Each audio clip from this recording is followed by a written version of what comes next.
नहीं भैया, आप लोग के ऐसा सिंगर से मिला होता नहीं जेकर कोनो जवाब नहीं के बहुत ही दिन के बाद वो सिंगर से मुलाकात भइल बा जेकर नाम है हसन निराला। जेकर कोनो जवाब नहीं जे राधे श्याम रसिया गुड्डू रंगीला के साथे उ गा चुकल बा।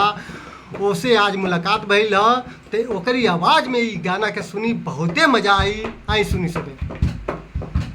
देखो ते नजारा मोर रतिया हो सैया गइले पागलाई। देखो ते नजारा मोर रतिया हो सैया गइले पागलाई।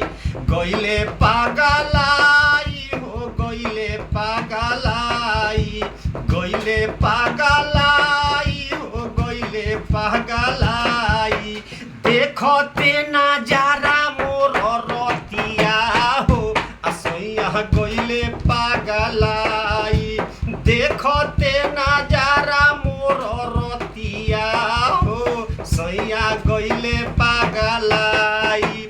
सोरो हो सिंगार कके गइनी हमसे जरिया। गइनी हमसे जरिया हो गइनी हमसे जरिया। राजा जी हमार भर ले ले अकबरिया। ले ले अकबरिया हो ले ले अकबरिया। सोरो हो सिंगार कोई गइनी हमसे जरिया।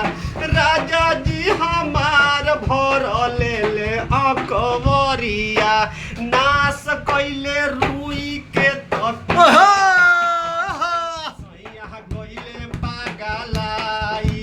देखो ते नजारा मारे रतिया हो सैया गइले पागलाई। वाह वाह, क्या बात है हसन जी, आपका कोई जवाब नहीं है।